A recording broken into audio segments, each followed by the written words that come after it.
Welcome to this tutorial on Kubernetes rolling updates.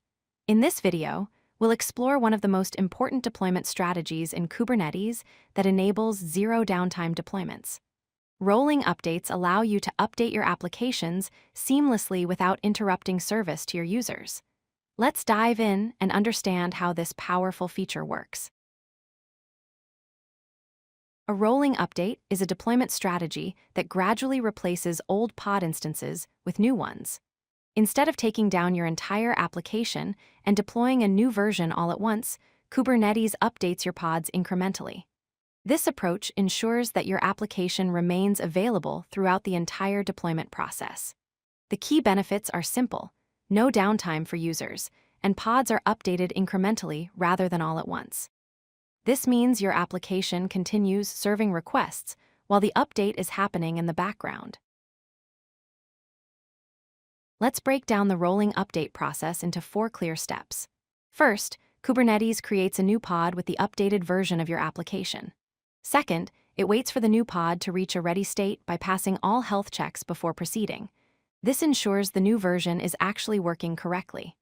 Third, once the new pod is confirmed ready, Kubernetes gracefully terminates one of the old pods. Finally, this entire process repeats until all pods have been updated to the new version. This systematic approach maintains service availability while ensuring a smooth transition. Rolling updates are controlled by 3 key configuration parameters. The first is max surge, which defines the maximum number of extra pods that can be created during the update. This allows you to temporarily exceed your desired replica count. The second parameter is max unavailable, which specifies the maximum number of pods that can be unavailable during the update process. This helps maintain service capacity. The third parameter is min ready seconds, which sets the minimum time a new pod should be ready before Kubernetes considers it available. These parameters give you fine-grained control over how your updates roll out. Here's what a rolling update configuration looks like in a Kubernetes deployment YAML file. Under the Strategy section, we set the type to Rolling Update. In the Rolling Update configuration, we specify max surge as 1, meaning 1 extra pod can be created temporarily. Max unavailable is set to 0, ensuring all original pods stay available until new ones are ready. In the Spec section, we define 3 replicas and set min ready seconds to 10. This configuration prioritizes availability by ensuring 0 unavailable pods during the update. Let's look at practical examples of how max surge and max unavailable work together. In the first example, with max surge set to 1 and max unavailable set to 0 for 3 replicas, you can have 4 pods running temporarily, but all original pods stay available until new ones are ready. In the second example, with max surge 0 and max unavailable 1, you maintain a maximum of 3 pods total, but 1 can be unavailable during the update, which saves resources.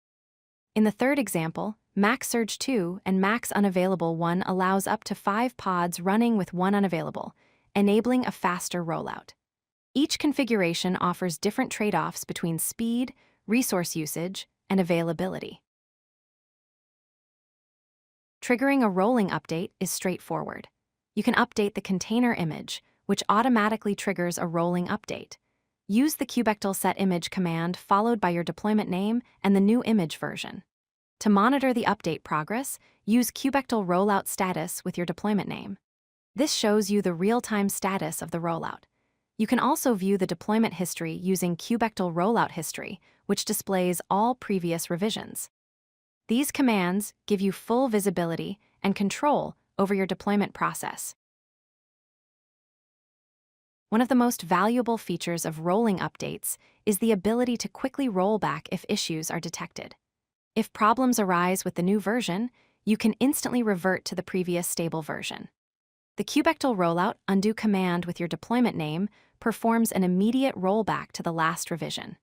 You can also roll back to a specific revision by using the toRevision flag followed by the revision number. This safety mechanism ensures that you can recover quickly from failed deployments, minimizing any potential impact on your users. And that's how Kubernetes rolling updates enables zero downtime deployments with built-in safety mechanisms. If you like this video, hit that like button and don't forget to subscribe. Visit CodeLucky.com for more such useful content.